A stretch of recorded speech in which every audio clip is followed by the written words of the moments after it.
Death Egg, it's a Death Egg. It's also the final zone of the game. And guess what? We have 0 rings for the final 2 bosses of the game. So this is Silver Sonic. Of course, the most well-known strategy for this guy is just spin dash near him when he's coming down, but not so close that he'll kill you. Personally, I'm not very good at that, and I kind of want to do this kind of legit. Silver Sonic is pretty difficult.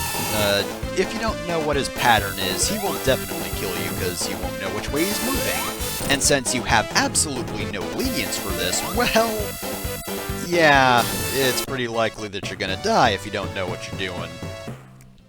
You know, even Sonic 3 doesn't give you rings for its final battle, necessarily. If you come into it with rings, you're fine, but this is still cheaper. And here is the mech that Robotnik will use like 1,000 times in future games. I really don't like this battle. His weak points are his chest, his groin, and his butts. Don't jump into his claws, of course. Don't jump into his jetpack. After a few seconds, he'll fly into the air and try to land on you. And he is going to land that way. If you are on the other side of him, you can attack his butt. However, he will shoot bombs at you, little Robotnik bombs.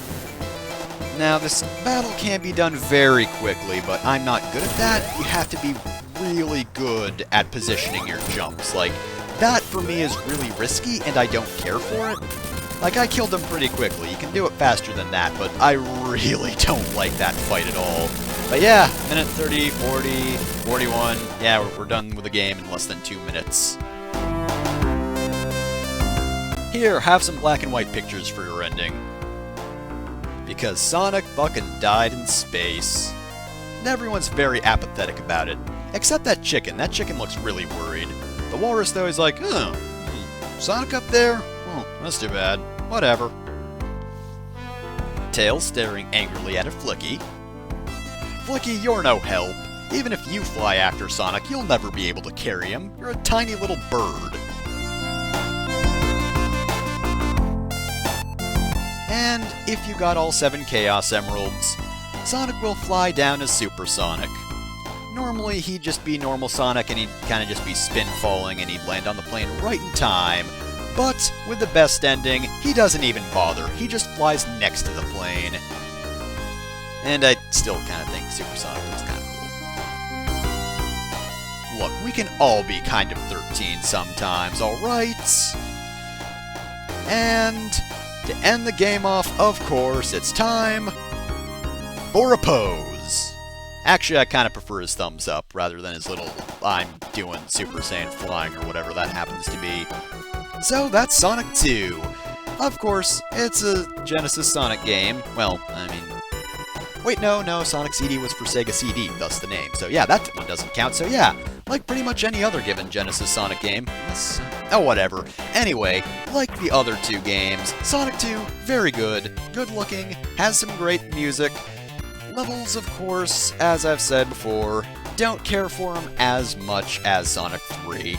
I think the level design starts strong, but starting from Oil Ocean, I really don't care for it as much, and of course, Death Egg I don't think is a good final area just because its final bosses aren't exactly tough, but Silver Sonic is a lot of pattern memorization, and Robotnik's mech is either getting some very accurate jumps or waiting for the opportunity to jump into them.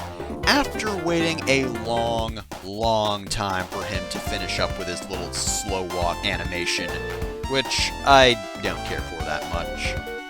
This game was also supposed to be longer. There were a bunch of stages cut.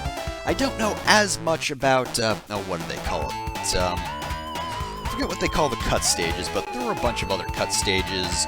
There was like a wood tree zone or whatever. Death Egg had an actual stage for it, which I believe is also the same as Chemical Plant's level design, so they kinda just started with that and then decided to not go anywhere with it and just make Death Egg a normal area, or a final boss only area.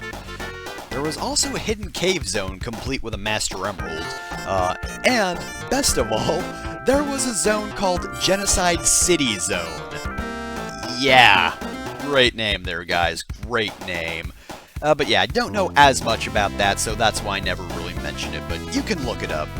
Maybe I'll talk about that at some other point, but I don't really know about that. But yeah, that's Sonic 2. Honestly, though, I'm glad it's not that long, because what we have is pretty good other than the last few stages, but I don't really know what cramming other stages would have been really done for it. Maybe with a little more development time it would have been great, but personally, if you're gonna give it more development time, you might as well do what Sonic 3 did and just split it into two distinct games and then combine them later, but that's just my personal bias. But anyway, that was Sonic the Hedgehog 2. I've been Fefter Masamune. I hope you enjoyed that, and I'll see you next time for whatever I do next.